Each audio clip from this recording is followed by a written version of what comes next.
Assalamualaikum warahmatullahi wabarakatuh. Sobat RH sekalian, jumpa lagi kita di channel yang keren ini. Keren cadas. Ini hal yang menarik ya. Ada Pilkada DKI 2017 yang dimenangkan Anies adalah demokrasi terbaik di Indonesia. Ini pendapat dari Faisal Assegaf menjawab tudingan dari Jarod Saiful Hidayat yang kayaknya tidak pernah mau move on dan tidak mengakui bahwa Pilkada DKI adalah salah satu pilkada yang terbaik. Why terbaik? Nanti kita lihat uraiannya. Karena saya juga menganggap demikian. Karena ada a genuine debate among the candidates ya. Enggak kayak Pilpres yang debatnya diatur. Kalau ini a genuine debate among the candidates itu kelihatan betul ya. Ada debat yang memang sungguh-sungguh benar. Kemudian perkara kemudian ya ada titik-titik, ada kelemahan-kelemahan sedikit ya. Saya kira biasa ya di dalam pemilu itu primordialisme baik daerah maupun agama itu dibesar-besarkan atau digunakan. Dari awal saja kita sudah berpikir kalau kita memilih calon presiden, wah kita harus didampingi NU, didampingi Muhammadiyah, didampingi yang bisa menguasai Jawa Barat, yang menguasai Jawa Tengah, Jawa Timur. Kan sama, cara berpikirnya ya primordial juga. Dan itu sah-sah saja. Karena toh di hulu itu adalah bagaimana memenangkan kontestasi. Dengan segala cara? Enggak juga. Karena kalau dengan segala cara itu kan akan disemprit oleh pengadil. Ada Bawaslu, ada KPU, ada DKPP ya. Jadi aneh juga ya kalau misalnya kok tidak pernah mau move on dan tidak mengakui Pilkada DKI adalah salah satu pilkada terbaik. Karena di situ kelihatan betul Anies Baswedan yang bukan siapa-siapa dan selalu dikatakan nomor 3 akhirnya memenangkan pertarungan. Padahal calon incumbent dibantu oleh kekuasaan istana. Kenapa kita nggak melihat bahwa tidak fair sesungguhnya? Tetapi di tengah ketidakfairan tersebut masyarakat Jakarta lebih logis dalam memilih calon pemimpinnya, kan begitu. Masa kalau Ahok yang menang kemudian kita mengatakan itu bagus, kalau Anies yang menang gak bagus ya, aneh sekali. Coba kita bacakan apa yang dikatakan Faisal Assegaf ini ya. Pilkada DKI 2017 yang dimenangkan Anies adalah demokrasi terbaik di Indonesia.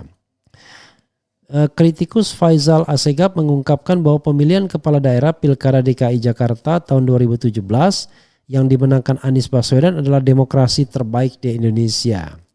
Pasalnya Faisal mengatakan bahwa Pilkada DKI 2017 berlangsung dengan jujur dan menghasilkan pemimpin terbaik saat itu yang tak lain merupakan mantan Gubernur Jakarta Anies Baswedan. Pilkada DKI 2017 adalah demokrasi terbaik di Republik ini, berlangsung jujur dan menghasilkan pemimpin terbaik untuk negeri ini, ujarnya. Sehingga ia meminta agar tak menggunakan isu suku, agama, ras, dan antar golongan sara untuk membuat Pilkada DKI 2017 menjadi buruk apalagi tujuannya demi menipu demokrasi. Jangan sok bicara sara demi tujuannya tipu-tipu dalam berdemokrasi. Umat Islam berhak atas identitas dan ajarannya untuk perjuangkan keadilan, jelasnya. Sebelumnya Ketua DPP PDIP bidang ideologi dan kaderisasi Jarod Saiful Hidayat mengungkapkan bahwa Pilkada DKI 2017 terdapat politisasi sara ketika membicarakan pentingnya Pancasila. Jarod mengingatkan kepada masyarakat agar politisi sara di Pilkada DKI 2017 yang diikuti Anies Baswedan dan Basuki Cahayapurnama tidak lagi terjadi. Yang terjadi di Jakarta saat itu sudah bukan demokrasi lagi tapi sudah barbar dan kejahatan demokrasi. Wow, what? Memaksakan kehendak dan menghalalkan segala cara demi memperoleh kekuasaan, katanya dikutip dari Detik. Aneh banget ya, padahal yang memetik hasilnya itu Wakil Presiden Ma'ruf Amin. Bahkan ia mengaku pernah dihadang oleh kelompok yang menggunakan politisasi sara. Meskipun demikian perbedaan yang terjadi seharusnya tidak membuat permusuhan karena adanya Pancasila. Saya pernah dihadang dan diancam oleh kelompok itu. Saya jawab bahwa kalau tak suka pada Ahok, Jarod itu hak kalian untuk tidak memilih, tapi tidak bisa mengintimidasi dan menjual ayat-ayat untuk kepentingan sendiri, jelasnya. Namun perbedaan itu bukan untuk menjadikan kita bermusuhan. Disinilah Pancasila sebagai dasar ideologi bangsa, menyatukan semua perbedaan dan memperkokoh persatuan bangsa. Pancasila itu merangkul semua komponen anak bangsa pungkas Jarot. Ya, Sobat Era sekalian, saya pernah ditanya Rahma Sarita, mana yang saya pilih, Pancasila atau Al-Quran? Saya pilih Al-Quran. Ya, kenapa? Karena saya mengatakan seorang Muslim yang baik itu pasti dia seorang Pancasilais. Ya, dan seorang Pancasilais pasti seorang Muslim yang baik. No dikotomi. Nah, tentu kita harus letakkan dengan interpretasi yang sesuai dengan ajaran Islam. Misalnya ketuhanan yang Maha Esa. Ketuhanan yang Maha Esa itu bukan berarti kita mencampur adukan ajaran agama. Tidak. Kita justru menghormati agama masing-masing. Lakum dinukum waliyadin. Jadi tidak saling misalnya melecehkan agama. Tidak kemudian menghina agama lain ya. Atau menghina agama sendiri. Banyak kan para buzzer itu menghina Islam ya. Jadi mengatakan waduh ini adik-adik akan menjadi teroris dan lain sebagainya. Jadi ada Islamofobia di sana. Lihat Islam gelisah. Nah karena itu kalaupun saya katakan saya harus dijadikan catatan Pilkada DKI itu. Bahwa Ahok memang dijadikan tersangka. Itu yang terasa tidak fairnya. Tapi bukan Anies yang membuat itu semua. Kan aneh jadinya. Yang membuat itu semua kan justru MUI, Majelis Ulama Indonesia yang dipimpin oleh Ma'ruf Amin yang sekarang menjadi wakil presiden. Kan dari fatwa MUI sebelumnya. Jadi fatwa MUI aneh kadang-kadang PDIP ini ya atau kemudian kelompok-kelompok yang menyerang Anies Baswedan kok Anies yang dipersalahkan padahal masa itu adalah masa yang digerakkan atau membela MUI pada awalnya ya Majelis Ulama Indonesia yang kemudian membuat fatwa. Makanya ada GNPF pada waktu itu, Gerakan Nasional Pembela Fatwa MUI. Dan Ma'ruf Amin pula yang menjadi saksi atau ahli yang memberatkan Ahok pada persidangan itu kan. Jadi nothing to do with Anies Baswedan. Aneh bin ajaib kemudian Anies yang dipersalahkan hingga saat ini ya, padahal itu adalah MUI. Setelah MUI kemudian ada gerakan yang FPI ya. Kemudian ada gerakan demo 212 dan lain sebagainya itu 411. Jadi itu adalah umat dan Anies pada waktu itu dia sebagai kandidat. Kalaupun kemudian umat lebih mendukung kandidat saya kira wajar-wajar saja. Sama sekarang misalnya. Ya kan? Sekarang ini kita tidak bisa terhindarkan antara dua kelompok ini. Kelompok Islam yang mengidentifikasikan politiknya dengan politik Islam. Dengan kelompok nasionalis yang mengidentifikasi ini dengan kelompok nasionalis. Jadi jangan heran kalau misalnya tim-tim Ganjar misalnya. Itu kelompok-kelompok yang nasionalis. Bahkan kelompok-kelompok non-muslim misalnya banyak bergabung di sana. Jadi wajar dalam politik Indonesia.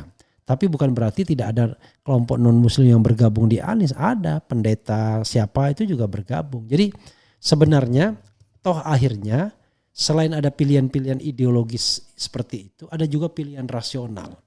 Kenapa misalnya seorang muslim lebih mendukung Anies Baswedan misalnya. Kenapa tidak Ganjar, kenapa tidak Prabowo.